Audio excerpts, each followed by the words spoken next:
Dar uma boa tarde a todos, né, a equipe da Telesaúde, aqui nossa representante Evelyn, aos alunos aqui do internato da UEA, são alunos finalistas do curso de Medicina, a todos que estão aí nos assistindo. A gente vai ter essa oportunidade de discutir sobre o tema as hepatites virais, né? Meu nome é Cristina, sou médica, sou especialista em gastro e hepatologia, doenças, né, do abdômen, especialmente doenças do fígado, que é o nosso foco hoje dessa conversa. E o motivo desse encontro nosso aqui é discutir, né, conversar sobre um problema de saúde pública que são as hepatites virais, né, especialmente as hepatites B e C, que elas estão implicadas numa agressão ao fígado, levando à perda do funcionamento do fígado, aparecimento de cirrose, que é uma situação em que o fígado já tem uma falência no seu funcionamento, né, o aparecimento de câncer de fígado.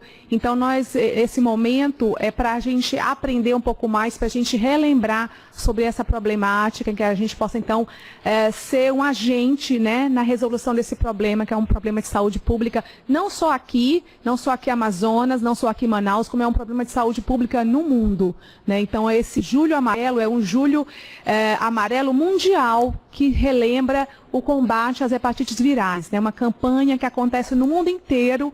E na sexta-feira é o Dia Mundial de Combate às Hepatites Virais. Então tem o mês de julho todo para a gente relembrar esse assunto. E sexta-feira culmina com o Dia Mundial de Combate às Hepatites Virais. Então vamos começar a nossa exposição. E ao final da exposição, que vai durar em torno de 25 a 30 minutos, a gente abre para perguntas. Fiquem à vontade, podem tomar nota e no final a gente pode conversar, trocar as ideias aí. Eu também estou aqui para aprender com vocês a realidade, né, de onde vocês estão, as dificuldades, como que está sendo por aí também. Isso é importante, essa troca de experiências, ok? Bom, já me apresentei, meu nome é Cristina, né? Então a gente vai falar um pouquinho sobre as hepatites virais, que é esse problema de saúde pública por qual a gente passa. Então, as hepatites são mais de 6 já identificadas atualmente, né? E elas, à medida que vão sendo descobertas, elas vão sendo nomeadas, hepatite A, hepatite B, seguindo o abecedário, né?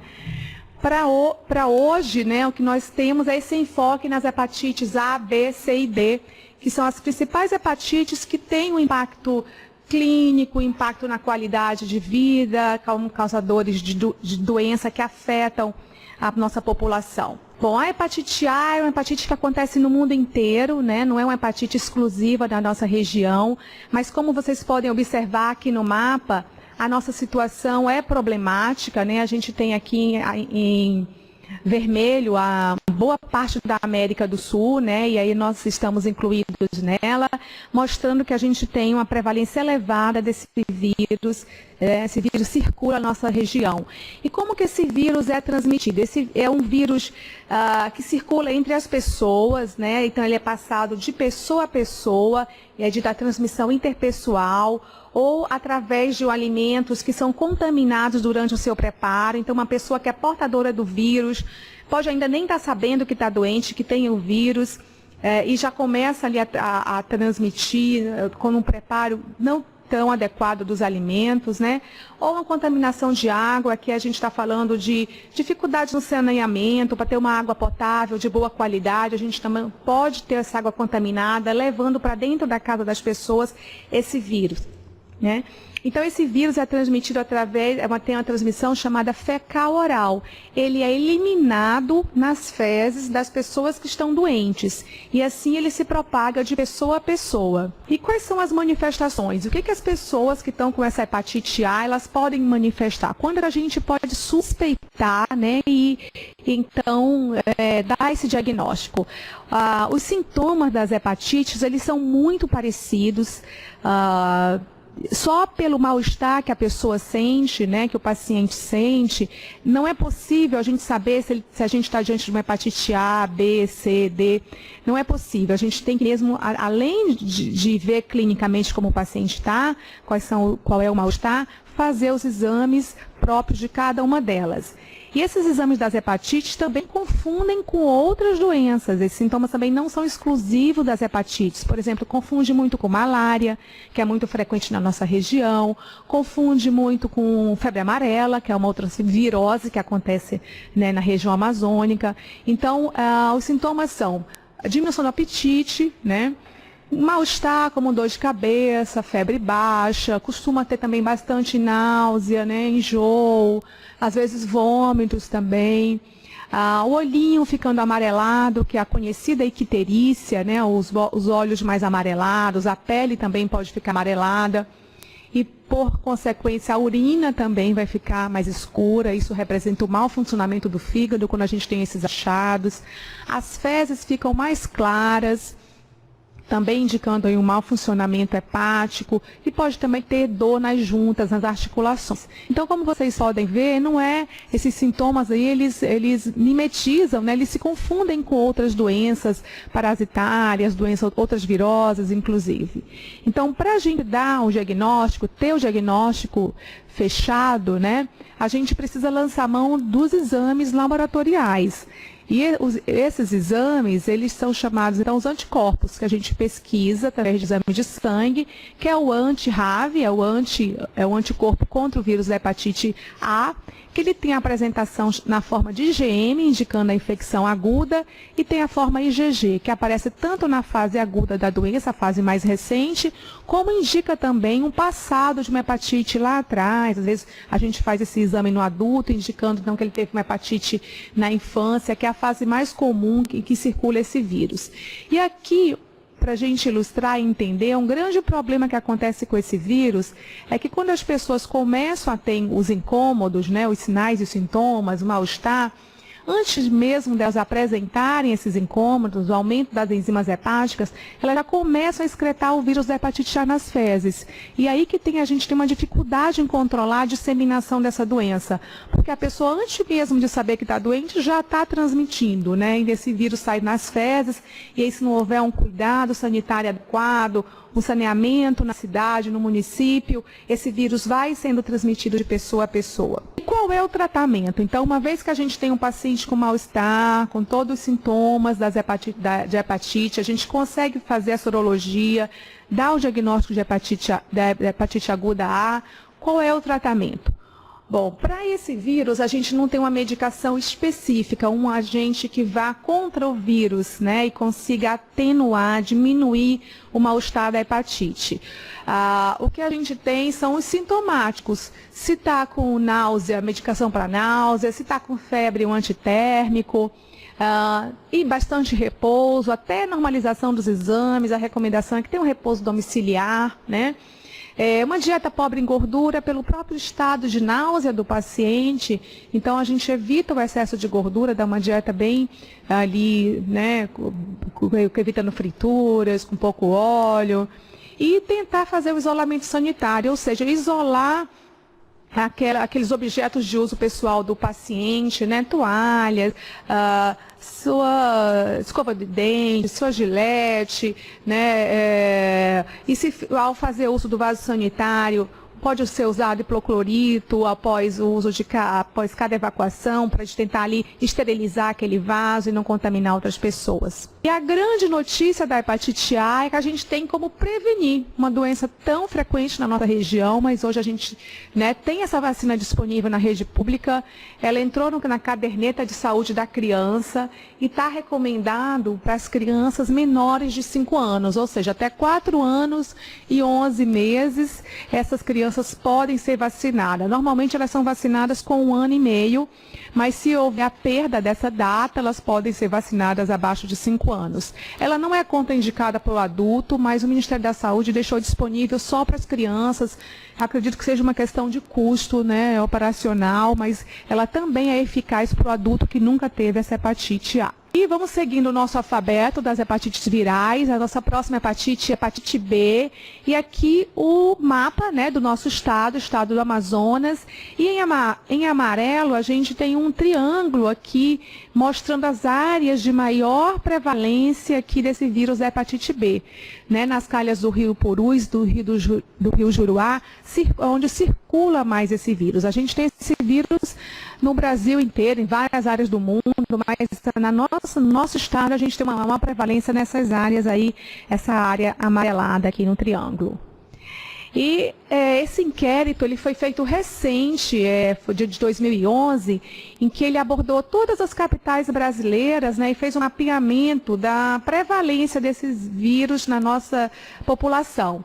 E, né, para nossa digamos assim, surpresa, né? Não foi uma boa surpresa, nós estamos aqui sendo campeões em termos de prevalência de todas as hepatites virais estudadas, a hepatite A, a hepatite C, a hepatite B. Então é um motivo a mais para nós estarmos super atualizados com esse assunto, para a gente tentar mudar esse cenário nos próximos anos, né?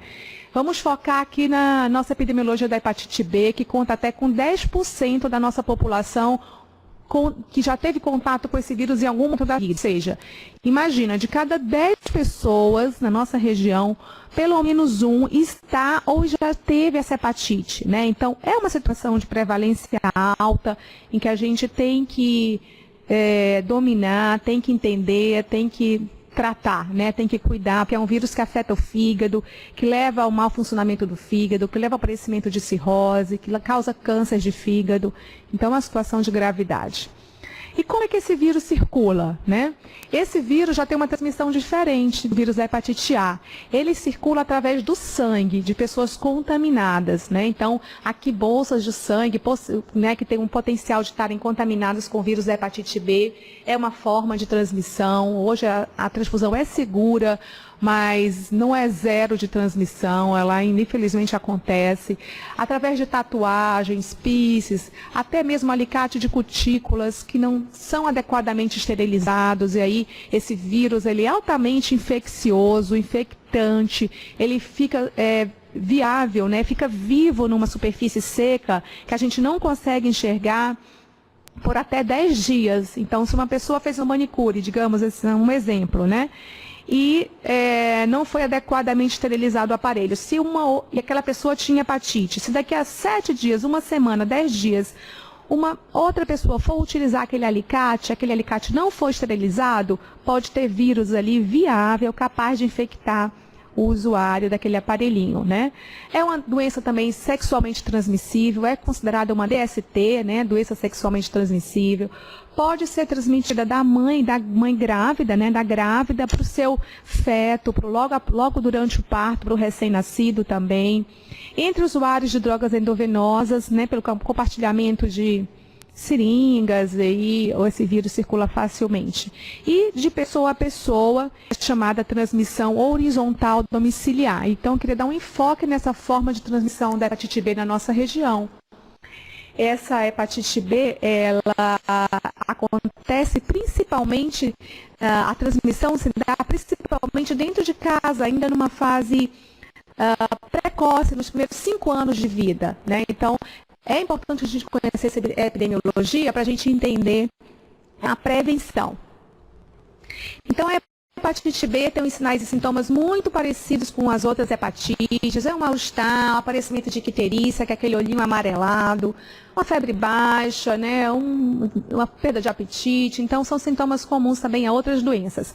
Nós só somos capazes de dar esse diagnóstico se nós tivermos os marcadores das hepatites disponíveis nos laboratórios, né? E para essa hepatite B, o principal marcador é o HBsAg.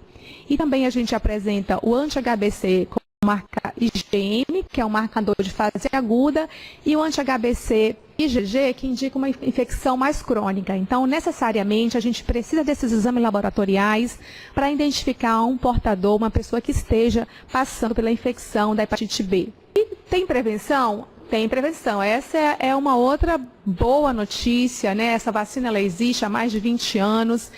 essa vacina é produzida no Brasil. Coloquei aqui o custo da vacina para a gente ter uma noção, né, do quanto que é barato. 3 doses é a vacinação completa, ela custa R$ 1,50, né? Então, um valor irrisório para o quanto que essa vacina protege, né? Essa vacina é a primeira vacina que deve ser dada ao recém-nascido, ela deve ser aplicada nas primeiras 12 horas de vida, né?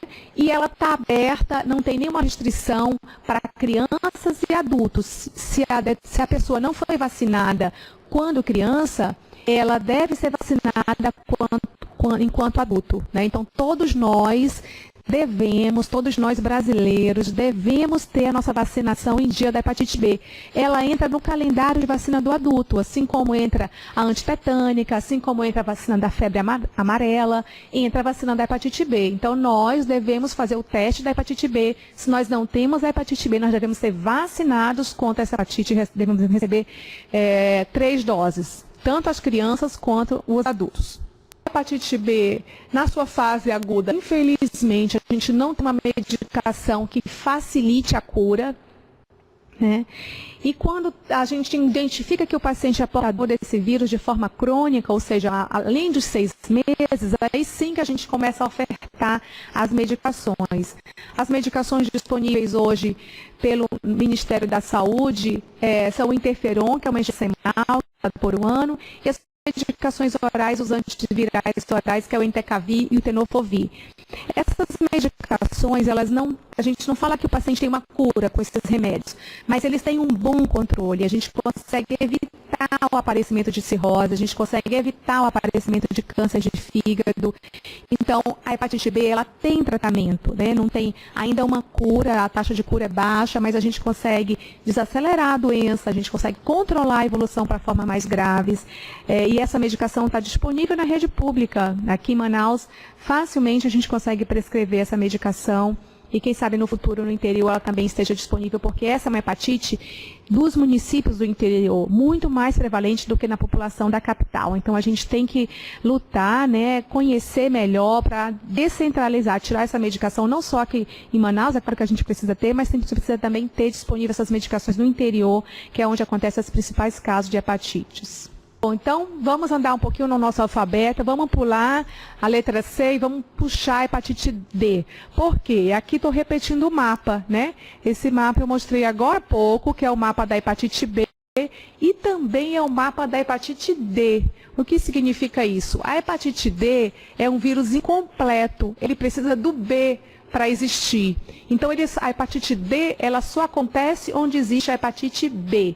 Então, essa é a mesma epidemiologia, essa mesma área de maior prevalência aqui das hepatites virais B e D. E como ela é transmitida? Da mesma forma que a hepatite B, através de sangue, através de contato sexual, através da mãe grávida, doente, passando para o feto, para o recém-nascido, entre usuários de drogas, e a disseminação dentro de casa mesmo, o contato ali de pessoa a pessoa também é possível, é uma forma de transmissão desse vírus. A boa notícia é que existe vacina, existe a prevenção, e é a mesma vacina da hepatite B. Então, olha só, quando a gente faz a vacina da hepatite B, é uma vacina contra 2 doenças, contra a hepatite B e contra a hepatite D, né? E também é a mesma vacina que a gente dá em criança e que dá em adulto, disponível aí nos postos de vacinação no Brasil afora, né? O tratamento da hepatite B, ele já é mais restrito do que o da hepatite B, né? A medicação é o interferon, que é o mesmo usado para B, e o Entecavir e o Tenofovir, mas infelizmente nesse contexto da hepatite D, ela é uma hepatite mais grave e ela é mais resistente ao tratamento com essa medicação. Então a gente ainda tem muito que evoluir, tem muitas pesquisas sendo feitas em torno desse vírus, porque a gente precisa melhorar mesmo, precisa melhorar esse tratamento, melhorar as taxas de cura. Mas hoje a gente tem essas medicações, a gente consegue evitar formas graves da doença, a gente consegue evitar o aparecimento de cirrose, a gente consegue evitar o aparecimento de câncer de fígado com essas medicações. Então é importante a gente saber que existe tratamento. Bom, e vamos falar da hepatite C. A hepatite hepatite C é a hepatite mais famosa no momento, né?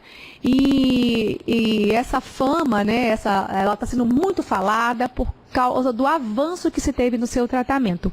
Essa hepatite, né, esse vírus da hepatite C é um vírus que tem um tropismo, né? Ela tem uma atração principal pelo fígado, que é esse órgão aqui que está desenhado aqui em vermelho, e ele agride o fígado, né, levando ao aparecimento de cirrose e câncer de fígado. A transmissão é uma transmissão através de sangue contaminado, então é um fator de risco toda transfusão antes de 1992. Né? Então, se a gente identifica um paciente, se a gente identifica um familiar, um amigo que fala, eu fiz uma cirurgia, eu transfundi em 1990, eu fiz uma cirurgia em 1985, a gente tem que avisar para ele, olha, você precisa fazer o teste da hepatite C, porque você corre um sério risco de ter sido contaminado nessa época. Por quê?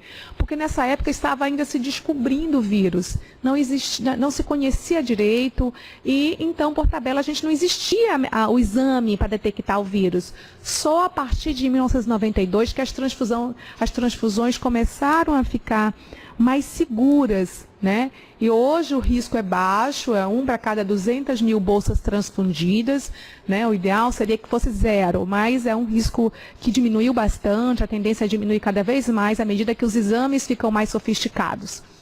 É uma hepatite que também é transmitida sexualmente, especialmente um paciente com HIV, né, que tem uma imunidade comprometida, então o vírus se torna maior, mais fácil. Entre homossexuais também a transmissão desse vírus é mais fácil. Através de tatuagem, piercings, alicate de cutículas, todos que não são adequadamente esterilizados, né, não seguem ali os cuidados quando a esterilização dos aparelhos em estufa, né, que é a máquina que esteriliza, é a estufa, esteriliza através de altas temperaturas.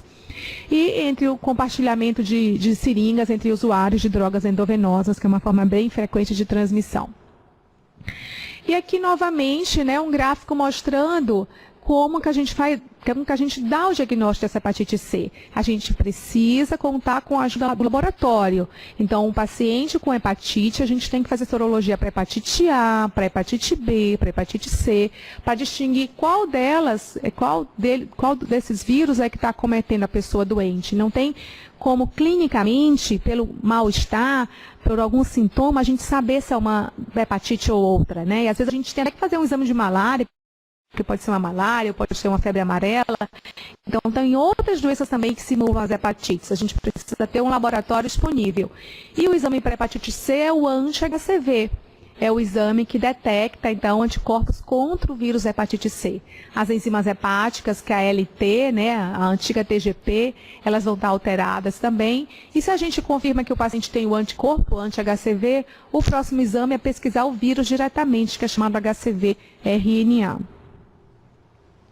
E quais são as complicações de ter esse vírus no corpo, né? Então, esse vírus tem uma atração aqui principal pelo fígado, e aí ele vai progressivamente destruindo mesmo, levando a uma inflamação crônica, fazendo com que haja uma perda do funcionamento do fígado. E quando o paciente tem essa perda do funcionamento do fígado, então vai ter todas essas manifestações no organismo dele, né? Aparecimento de veias dilatadas dentro do esôfago e do estômago, veias dilatadas na parede aqui da barriga, líquido acumulando dentro da barriga, né? Que é a barriga d'água ou ascite, inchaço nas pernas, sangramento muito fácil aqui na pele, por qualquer pequeno traumatismo, sangra demais, desproporcional ao trauma, aumento das mamas, que é chamado de ginecomastia, confusão mental, perda de memória, depressão. Esse vírus também está relacionado a doenças fora do fígado, e a principal delas é o diabetes. Todo paciente com diabetes deve ser pesquisado o vírus da hepatite C, porque existe uma relação direta desse vírus com o aparecimento do diabetes. A grande boa notícia é que a hepatite C tem cura, a gente não tem vacina, mas a gente tem medicamentos excelentes que promovem a cura dessa doença, né? E desde 2015, aqui há um ano e meio, que a gente está usando essas medicações. Foi um grande avanço na medicina. A gente anteriormente tinha algumas medicações com muitos efeitos colaterais, com muito mal-estar, injetável, com a taxa de cura em torno de 50%. E hoje, com os novos tratamentos, a gente tem uma taxa de cura acima de 90%. Então, esse realmente é um motivo de comemorar, é o motivo da gente tentar encontrar os pacientes com hepatite C, porque o nosso grande desafio no Brasil é saber onde estão esses pacientes. A gente estima que tenham 2 milhões de pessoas com esse vírus circulando aqui, né, pelo Brasil. Então, seria, por exemplo, a cidade de Manaus. Uma quantidade de pessoas da cidade de Manaus é a quantidade de pessoas estimadas com esse vírus no Brasil. Imagina, é muita gente. E o nosso grande problema é que nós não sabemos quem são essas pessoas. Nós só identificamos até agora 20% dessas pessoas. 80% delas estão andando por aí com esse vírus sem saber que estão doentes. E mais tarde vão ter, então, aparecimento de cirrose, vão ter aparecimento de câncer de fígado. Então, nosso desafio hoje é testar nossos pacientes para hepatite C. Então, essa é a grande mensagem. A hepatite C tem cura e a gente precisa testar. E então, essa campanha das associações médicas fala, se você nasceu antes de 1970, você precisa ter o exame da sorologia para hepatite C realizado, porque essa é a época em que mais circulava esse vírus, que a gente não conhecia esse vírus e que ele circulava na nossa população. Então, se você tem mais de 47 anos, né? A partir de 47 anos, você tem que ter um exame de hepatite C pelo menos uma vez na vida para saber se você tem esse vírus ou não. Então, essa é a nossa grande campanha, é testar, procurar esses pacientes com hepatite C, porque a gente tem muito a ofertar para eles, as medicações estão no SUS. E em relação a essas medicações disponíveis na rede pública, eu gostaria que a Evelyn, vamos publicar esse vídeo, foi uma reportagem que a gente fez ano passado, sobre essas medicações chegando aqui em Manaus e a disponibilidade delas na rede pública aqui. Então, a Evelyn vai projetar essa reportagem feita na rede amazônica sobre o uso dessa medicação, o quanto que isso foi bom para a gente, e está sendo bom. Muitos pacientes já foram tratados e a gente tem mais pacientes para tratar, e o nosso desafio é encontrar esses pacientes, porque esse é o nosso grande problema no Brasil como um todo. A gente não sabe onde estão mais de 1.500 pacientes, mais de 1.500.000 pacientes portadores desse vírus. Então, é nossa missão, né? Nós, como profissionais da área da saúde, devemos orientar. Se você tem mais de 47 anos, você precisa fazer o exame da hepatite C. Se você foi transfundido antes de 1992, você precisa fazer o exame da hepatite C. Se você fez uma cirurgia antes de 1992, você precisa fazer o exame da hepatite C. Se tem histórico de uso de drogas, precisa fazer o exame da hepatite C. Então, essa é a nossa missão, tá? Difundir essa informação para os amigos, para os nossos pacientes. Um novo medicamento que já está disponível no SUS tem dado esperança e alívio aos pacientes com hepatite C. O tratamento dura menos tempo, tem menos efeitos colaterais e o melhor, quase 90% de chance de cura. Os remédios são usados desde novembro do ano passado, mas pouca gente sabe disso. Também são poucas as pessoas com conhecimento sobre essa doença e é por isso que a gente resolveu explicar. Descobrir que tinha o vírus da hepatite C não foi fácil para a Dona Maria de Fátima, ainda mais depois de saber como aconteceu a transmissão da doença. Foi em uma simples ida ao salão de beleza, onde fez as unhas. A hepatite C é uma doença infecto-contagiosa que afeta o fígado. A transmissão ocorre por contato direto com o sangue, por meio do uso de objetos contaminados que perfuram ou cortam a pele. O risco é invisível a olho nu, mas pode estar em alicates de espátulas muito usados por manicures, seringas de consultórios ou até agulhas preparadas para fazer tatuagens e piercings. Dona Maria de Fátima não sabia disso. Aprendeu na sala do médico, onde começou o tratamento. Não sabia de maneira nenhuma. E quando eles fizeram o exame, só tem hepatite C. Apresentar poucos sintomas é resultado do novo tratamento. nova arma do Ministério da Saúde contra o vírus C.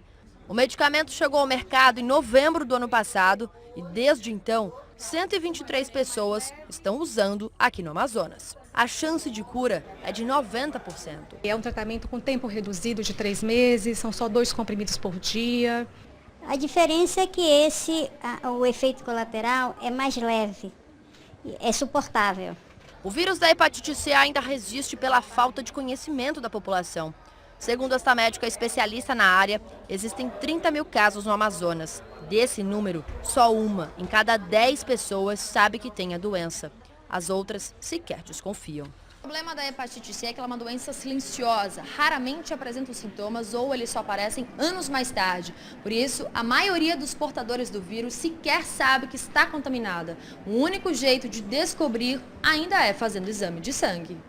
O exame é simples e rápido, pode ser feito em qualquer horário e nem precisa estar em jejum. A Fundação de Medicina Tropical é referência no estado. Em 20 minutos a pessoa tem o resultado, se está positivo ou não. A resposta para o vírus aparece nessa plaquinha. Se der negativo, o paciente está liberado. Mas se der positivo, é preciso seguir para outra sala e fazer mais um exame. Tudo fica registrado nessa máquina, que calcula o tipo e a quantidade de vírus que está dentro do corpo. Precisa fazer a quantificação viral do vírus para saber a quantidade de vírus circulante no sangue, para saber qual é a melhor medicação que o paciente vai tomar. Com os exames prontos e tratamento eficiente, o vírus fica sem chance de se desenvolver e a saúde do paciente vai voltando aos pouquinhos, igual a da Dona Maria de Fátima. A hepatite C só pega derramando sangue se você tiver um ferimento, né? Mas eu posso pegar um bebê recém-nascido, beijar, nada. Eu posso ir no banheiro, não pega aí. Não é assim não. O pessoal faz um bicho de 7 cabeças da hepatite C. Não é assim. Olha aí, Dona Fátima sabe de tudo agora de hepatite C. Então, essa reportagem, né, traz a notícia dessa medicação disponível, altamente eficaz contra o vírus da hepatite C. E a nossa missão é identificar esses pacientes, então, infectados com esse vírus, que estão andando por aí e não sabem, né? E com essa missão, a gente tem esses testes rápidos disponíveis em todos os municípios, né, do nosso Amazonas. Esse teste, o resultado sai em 15 a 30 minutos. Tem um teste desse para hepatite B e tem um teste para hepatite C. Não é necessário jejum para realizar esse exame, não é necessário passar em consulta médica. Os postos de saúde e os centros de testagem e aconselhamento em alguns municípios, que é chamado CTAs, estão com esses testes disponíveis, né? Então, a gente tem que orientar as pessoas a procurarem, né, para a hepatite C, especialmente aqueles maiores de 40 anos. Para a hepatite B, todos da nossa região, porque a gente tem uma região com altos índices de hepatite B. E quem não tem o vírus da hepatite B deve ser orientado a fazer a vacina para a hepatite B. Infelizmente, para a hepatite C, a gente ainda não tem a vacina. Então, aqueles casos que são negativos, a gente não tem como, não existe a vacina, né? E se um caso for positivo, a gente tem, então, que prosseguir com a investigação, encaminhar para um centro de referência. Aqui em Manaus, a gente tem alguns serviços, além da Fundação de Medicina Tropical, tem o Hospital Adriano Jorge, que é o local onde eu fico, onde eu trabalho, com os alunos da UEA. Tem o Hospital Getúlio Vargas, que também é outro polo de referência de tratamento dessas hepatites virais. Então, essa é a mensagem. A gente ofereceu os testes rápidos, eles estão disponíveis em todos os nossos municípios. Existe esse exame, facilmente executável, rapidamente executável, né? Não tem por que a gente não oferecer e estimular as campanhas aqui, independente do mês, né? Não é só em julho, mas todos os meses do ano. Então, resumindo, a hepatite A ela tem prevenção, né? Especialmente através da vacina. Através de melhoras no saneamento também, ter uma água potável de boa qualidade, evita a contaminação das pessoas, né? A hepatite B e D tem prevenção através da vacina. Para a hepatite B, a gente previne 2 doenças, né? 2 hepatites. E essa vacina está disponível tanto para a criança como para os adultos, na rede pública de vacinação. A hepatite B e D, elas têm tratamento que evita a cirrose, né, que evita o aparecimento de câncer de fígado. A gente ainda não fala em cura, mas a gente consegue muito com essas medicações que a gente tem hoje. E a hepatite C é uma hepatite que tem cura. A nossa taxa de cura é acima de 90%. A gente tem essa medicação disponível na rede pública. Então, a gente tem mais é que cuidar, identificar esses casos e oferecer esses cuidados. Bom, eu agradeço e fico aqui disponível para perguntas, alguma dúvida. Por favor, fiquem à vontade. Também estou disponível por e-mail. Tenho contato pelo Telesaúde aqui, contato com a equipe da Telesaúde. Facilmente eles me encontram. Se vocês tiverem algum caso diagnosticado, podem entrar em contato, que eu vou responder com maior satisfação. Se vocês tiverem algum questionamento também para a gente discutir,